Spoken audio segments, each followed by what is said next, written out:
work, everyone! We're looking to wrap with our two main ladies today. I can already smell our success.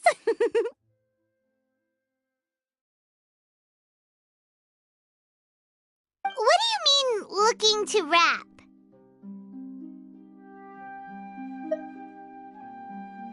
Oh, aren't you the expert now?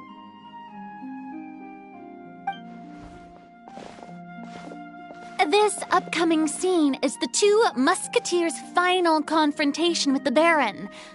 There will be quite a bit of action, but no choreography beyond what we've already rehearsed. Anyway, get ready. Lights, camera, action!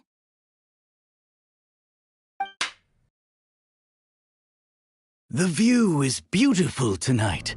It reminds me of that fateful night 10 years ago.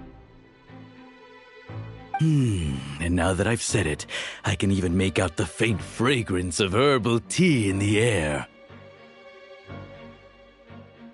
Enough, villain! It's time that you pay for the death of our mother! My dear Iris, have you forgotten your manners? How can you speak like this to your own father?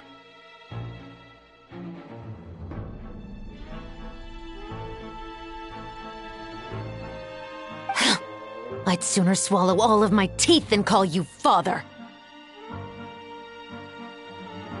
What did I expect? Seems the daughters have turned out to be just as obstinate as their foolish mother. In this world, mora and status is everything!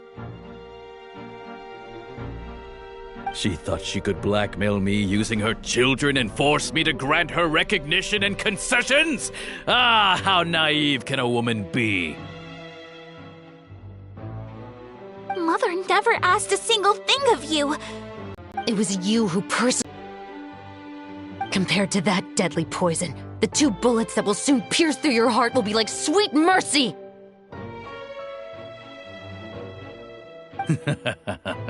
And that's exactly why I said you're just as naive as her. Did you really think 2 muskets would be enough to defeat me? So let's see. What is stronger? Mora and power, or the 2 muskets in your hands?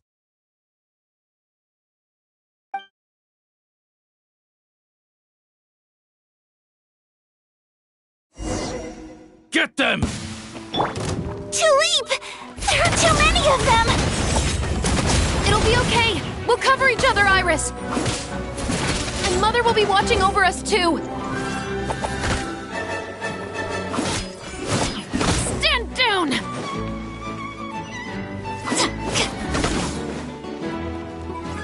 Stop right there!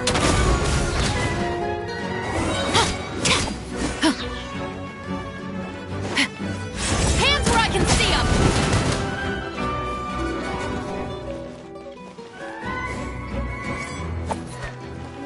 Drop your weapons!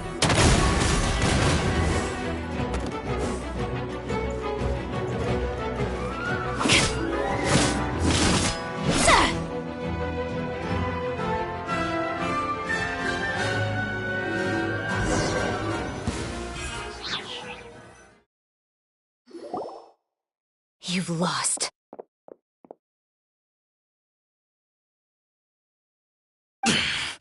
To think I'd lose to my own 2 kids! We are no children of yours, and we'll never call that place our home. Then tell me, what did you do all this for? You lost your mother, and will soon kill your father as well.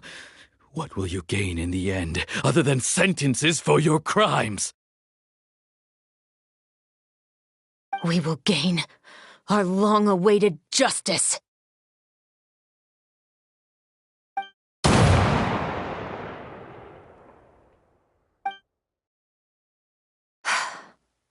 It's over.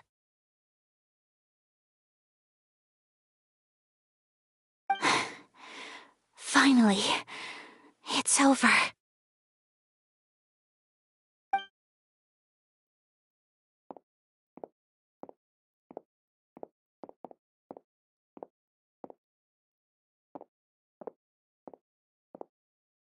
So, where will you go now, Tulip? I'm not too sure, Iris. Maybe somewhere with lots of flowers?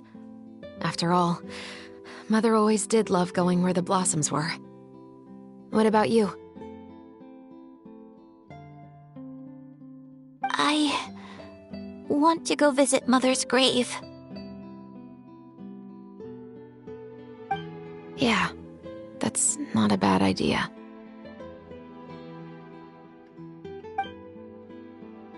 Huh? Tulip, look! What is it?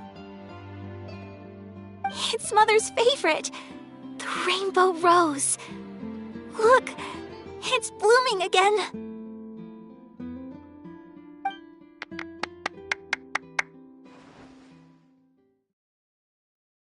Excellent!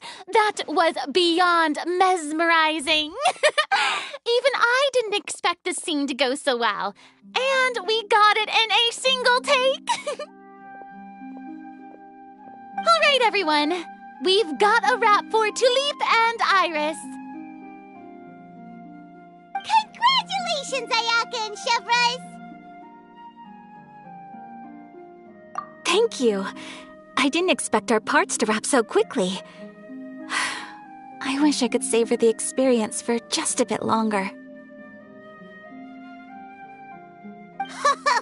Paimon totally understands. Paimon's not ready to say goodbye to the clapperboard either. Filming has really been a lot of fun. You were great too, Chevres.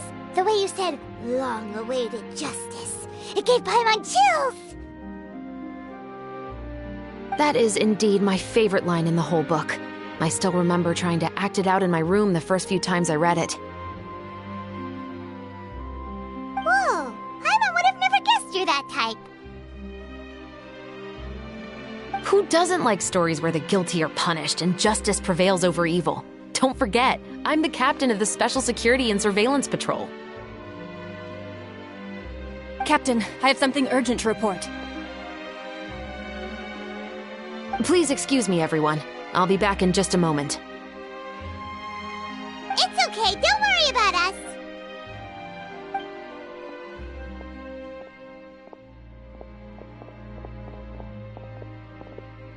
Oh? Was she whisked away by work already? I was just about to tell her how great she did. It seemed like some urgent official business. Then perhaps we should thank the stars that we were able to wrap both of your parts so quickly today. Switching around the filming schedule would have been a real pain. Anyway, I actually came over to let everyone know that we're all done for today. You can go home and get some rest. And one last thing, Miss Ayaka. Your acting skills today were immaculate as always. Are you sure you won't consider taking up full-time acting? See, I just happen to know this great troupe that's still looking for a lead actress. Thank you for your kind words, Director Farina. Unfortunately, there are still many matters that I have to take care of back home at the Yashiro Commission. I cannot remain in Fontaine to pursue an acting career.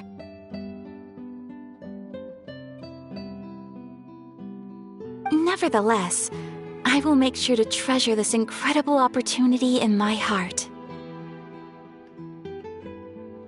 Oh, that's a shame, but I understand. Just let me know if you ever change your mind.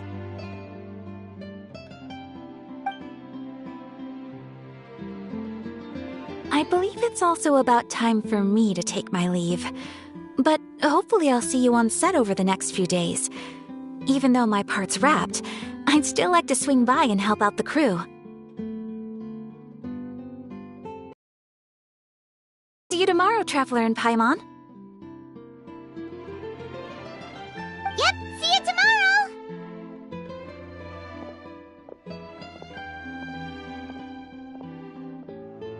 Well, what should we do next? Maybe we'll go investigate the case some more with Chevres today. Traveler, Paimon, please come with me.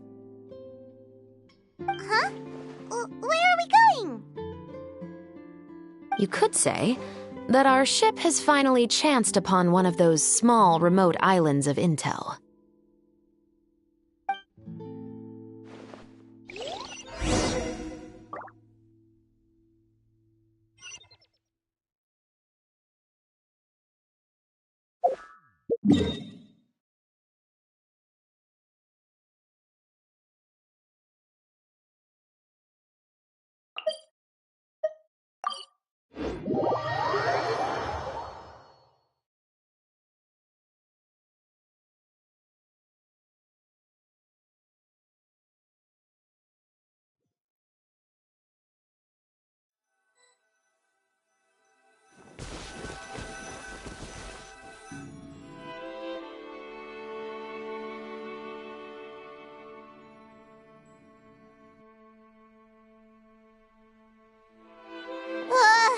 Paimon's exhausted.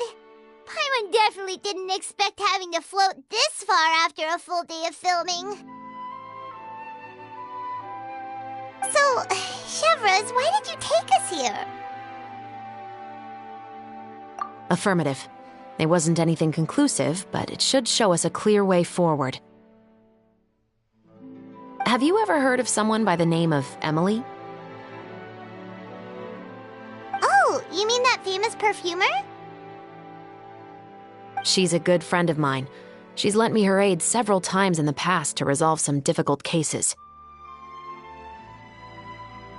After I discovered the rainbow rose at the scene of the murder, I sent it to her.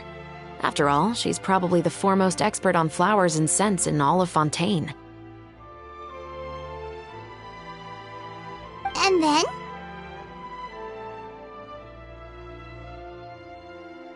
There was nothing remarkable about the flower or the trace amounts of soil left on it. But according to Emily, the rainbow rose left by the killer was derived from a very rare cultivar. Huh. Paimon didn't know that there were different varieties of rainbow rose. Paimon just thought they grew everywhere in the wild. Cultivated will always show some different features from those that bloom in the wild. We already knew that the rose left at the scene belonged to a special cultivar, but with Emily's expertise, we were able to pinpoint the place where it was first picked from.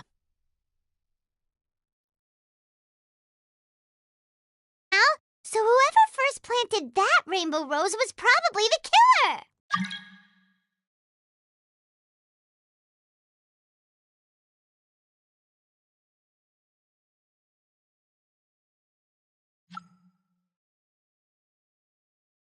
Precisely.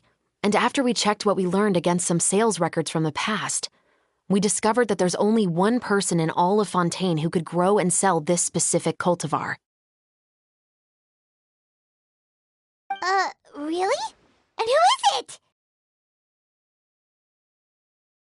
It's the novelist. But didn't you say he had an alibi? To be clear, I haven't changed my mind about him. I still don't think he was the one who pulled the trigger. However, that doesn't mean the true culprit never visited him at his home or never purchased a rainbow rose from his garden. Whatever the case, we will have to confirm a number of things with him.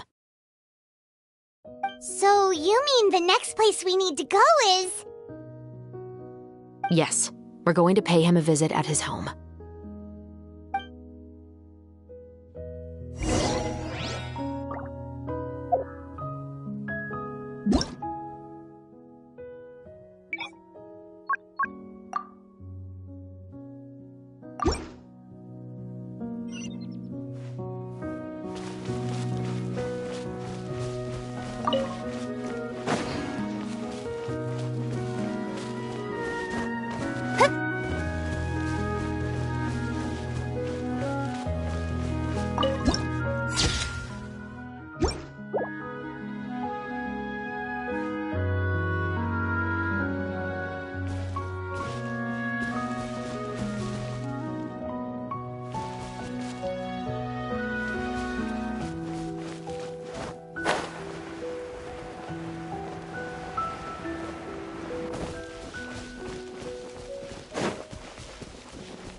That should be his house.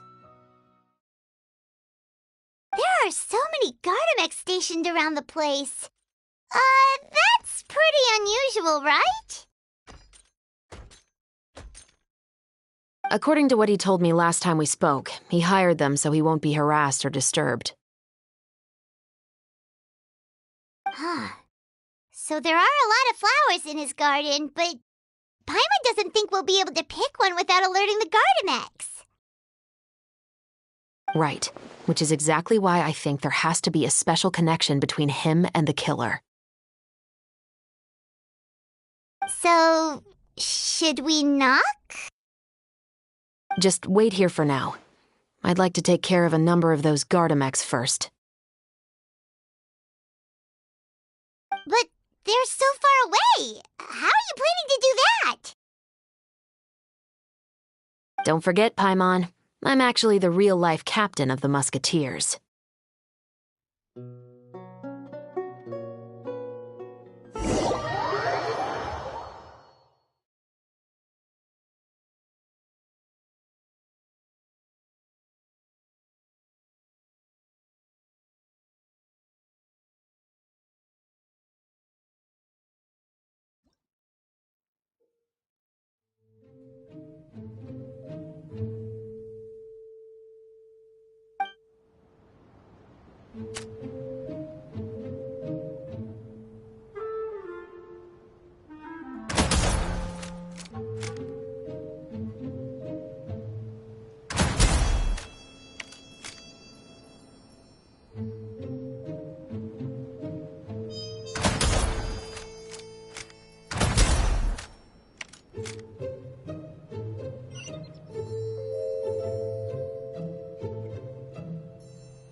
All clear.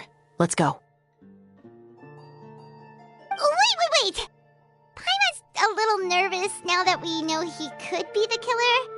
Can we go over our plan of action again? I'll go knock on the door and make sure it's safe inside. Once we're sure that we're in the clear, I'll ask him to come with us for a quick round of questioning at the guard's headquarters.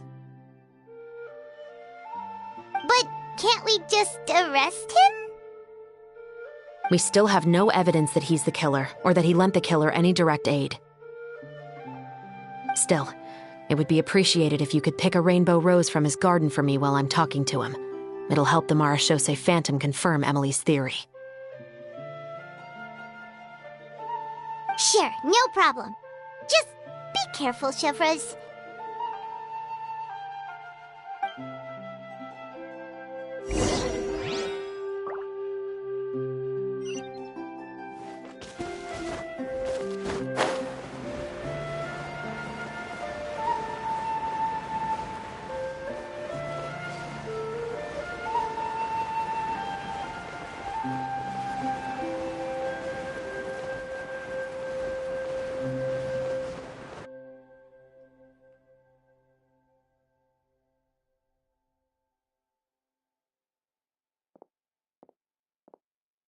Excuse me, Mr. Baptiste, are you home? Who could it be at this hour? Oh, it's you, Officer Chevreuse.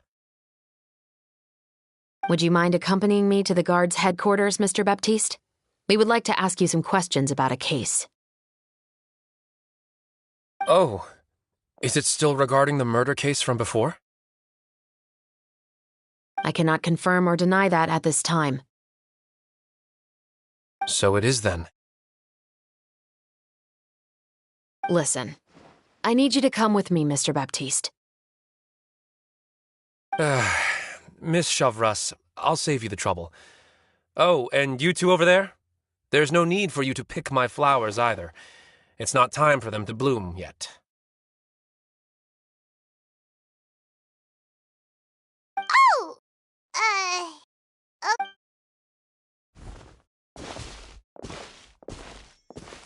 By saving me the trouble, you mean... I will confess. I was the killer. Huh? He just admitted he's guilty! Please relax, everyone. I'm not armed. The musket you're looking for has been buried in my backyard. Then it's my responsibility to inform you, Mr. Baptiste, that everything you say right now will be used as evidence for the inevitable trial. Yes, I am perfectly aware of that. I must say, I hate this feeling. Oh? Is it because I confessed?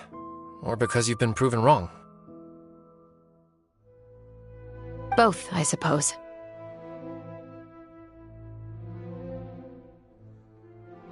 For the same reason as the one I wrote out in my novel, of course. I did it to exact revenge.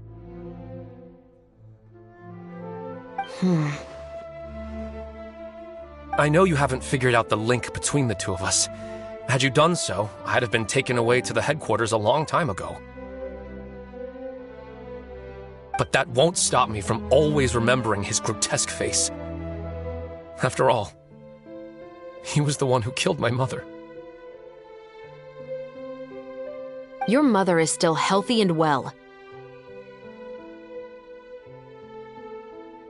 You know, I was adopted as a child. I was referring to my birth mother. That was never recorded in the orphanage's records. Please forgive a 6-year-old child for concocting some lies to protect himself after watching his mother die right in front of him.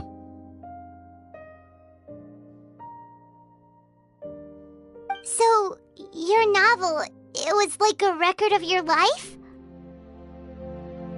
No, of course not. It was a work of fiction with many embellished parts. But I am indeed the illegitimate son of a wealthy and influential man who abused his power to murder my mother. That part was 100% real. But the man you killed didn't have a Mora to his name. He was a hired assassin, an irredeemable beast who sank his fangs into a defenseless woman just for a few bags of Mora. But if that's really the truth, you wouldn't be telling us any of this now. You still haven't managed to take revenge against your father, the true mastermind behind it all.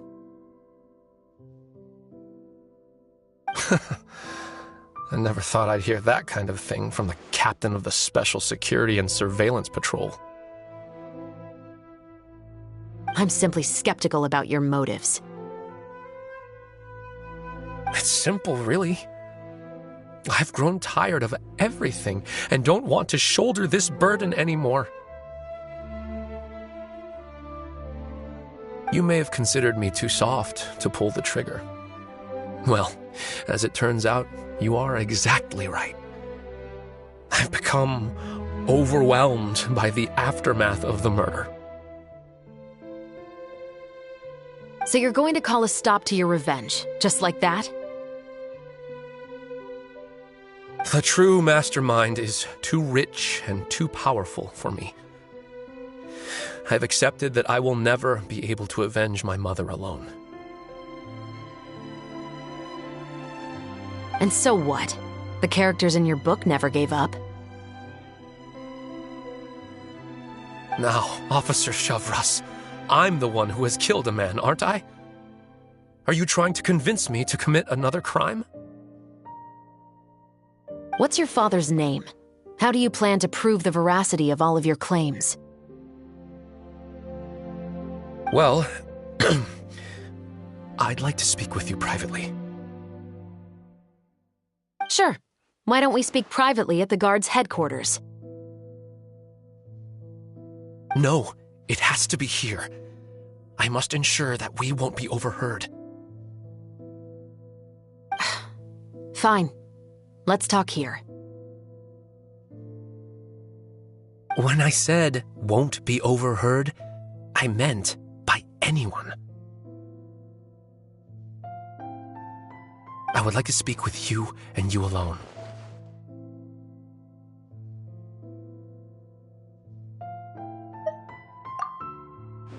Thanks. I appreciate it. Please stay safe, Shavras.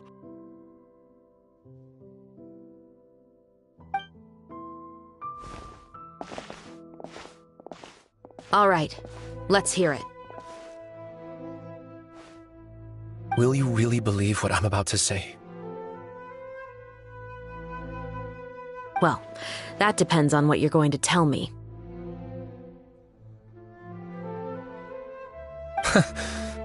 Fair enough. Fair enough. Then listen closely.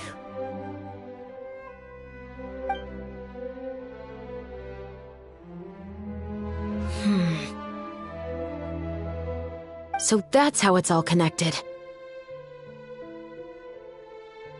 So, it seems you believe me after all. Do you want me to go public with this?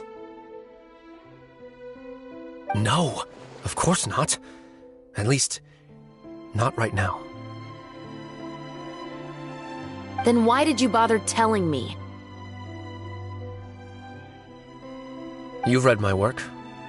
What do you think?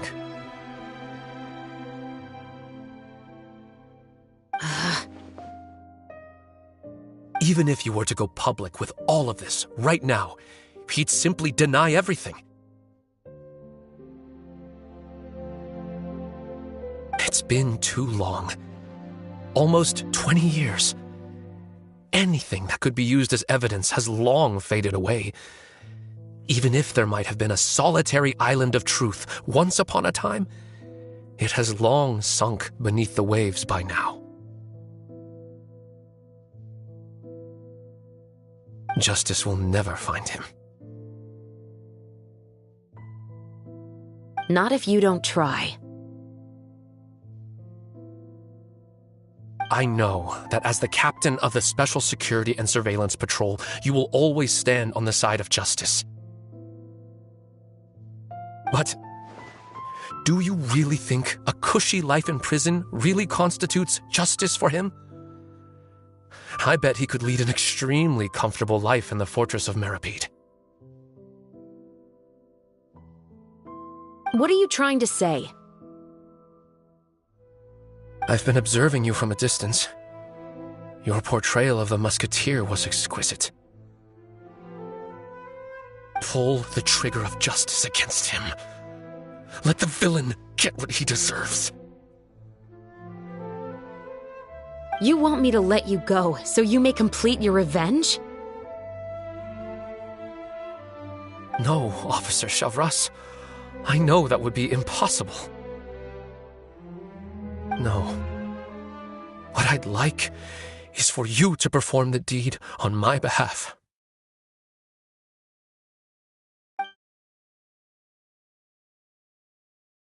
Oh, Shavras sure is taking her time. What could they be talking about anyway? Oh, Paimon's worried. What if he decided to attack her? Oh, you do have a point. Still, do you have any idea who the rich person might be? And why the novelist doesn't want us to hear what he's saying to Shavras? Sorry to keep you waiting, you two.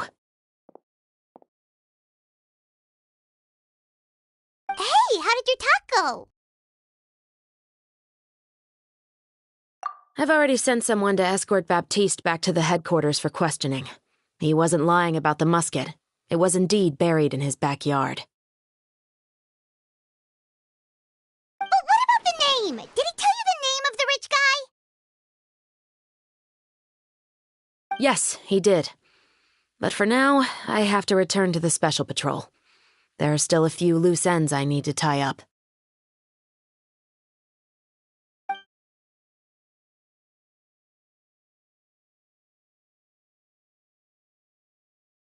I'll probably be quite busy over the next few days, so apologies if you don't see me on set. All right, Paimon understands if you can't tell us everything you know. We'll just keep an eye on the Steambird then. Actually, there's still something else I need your help with.